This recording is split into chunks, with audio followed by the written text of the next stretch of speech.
Well, hello again today. Here we are on Crystal's Corner. Of course, my name is Crystal, Andrus Morisette. And today I want to talk to you about a place that, holy moly, so many women that I've coached over the years, they've been in this land. I call it stuck land. Stuck.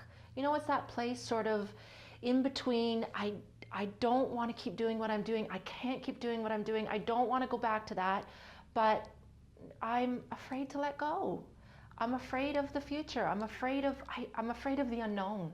And so we stay stuck in this place, and it's almost like it just sucks us down the drain. It is really exhausting to actually do nothing, to keep waiting. In fact, what's the definition of insanity? I'm sure you've heard it.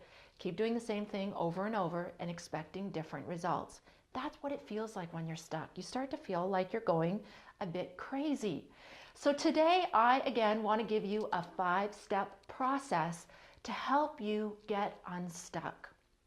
The first thing you got to do, and I know this is hard, I know it's so challenging, but you really got to face the music and you got to just be honest with yourself. It is what it is. It is what it is. Here's where you are. This is where it is. This is what's going on. And you got to tell yourself the truth. Even if you don't want to talk about it with anyone else, you have to at least get out your own journal and tell yourself the truth. Who am I stuck with? Who am I what situation am I stuck in? At least that's how I feel. That's what you'd be feeling. Who is it that you blame?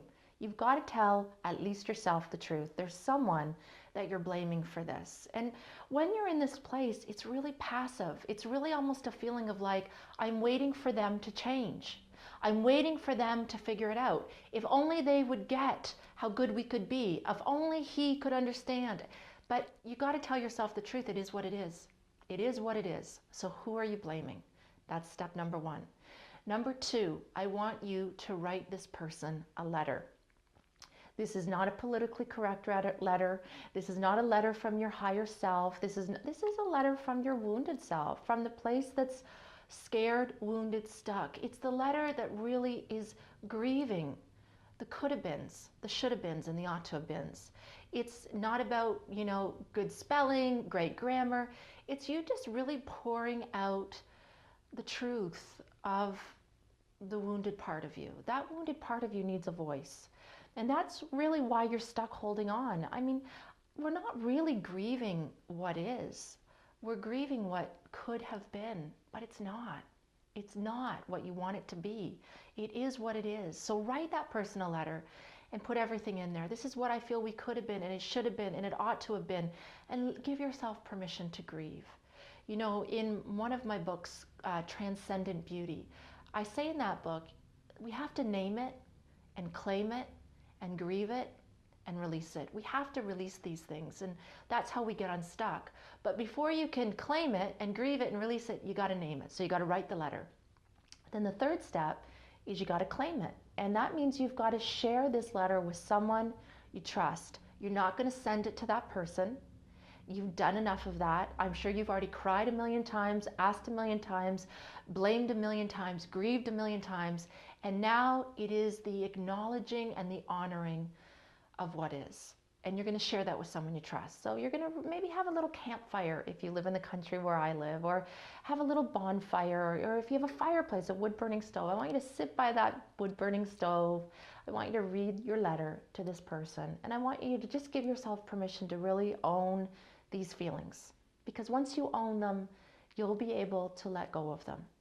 So once you've done that, you've shared your letter, I want you to burn it. Now, if you don't live in the country and you don't have a wood-burning stove, I want you to just get a little lasagna pan, go outside, go on your balcony. I'm sure you wouldn't get in trouble. Okay, don't take my advice. Go to a park somewhere, a little lasagna pan.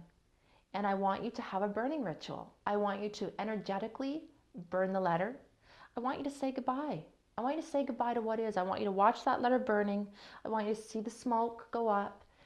And I want you to say goodbye. And I know that's really hard sometimes when you're not ready. You'll know if you're ready to let go. You'll know if you're ready to not be stuck anymore. And the truth is, there's a natural phase of grieving. And when something has happened and it's really hurt you, don't rush this process. You might have to sit with that letter. And you might have to sit and be, I'm not ready to burn this letter yet. I got to sit with this for a few more weeks until something in you says, it's time. I deserve better. I deserve better. And I can't change anybody else. And no one's coming to save me.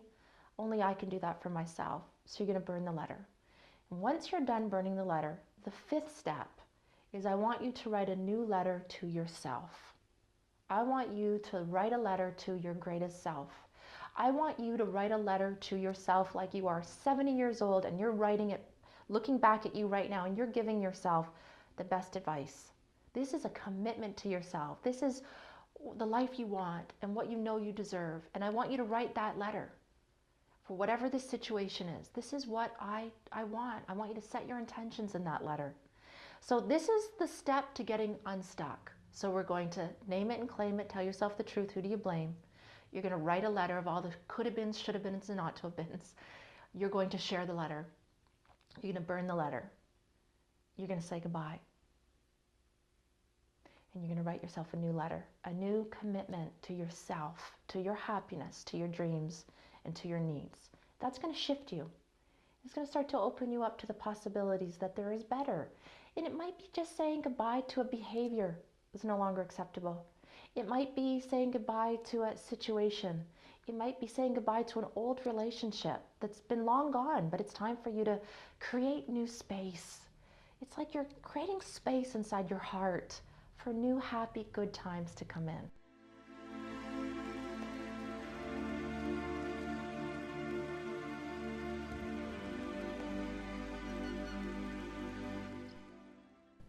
So that's my advice for getting unstuck. I hope that you do it, especially if you're in this situation. It really does work. I've done it myself, and I've had some great success with this. My new letter, man, I manifested things quickly once I really decided it was time to let go. You know, it's like the Beatles song. Sometimes you just have to let it be. Let it be. And when you let it be, it's unbelievable what begins to flow back in to that open space. That's it for now. We'll be back next week. If you have a specific situation you want me to address, you can email me at crystal@swatinstitute.com. Have a great week. Bye for now.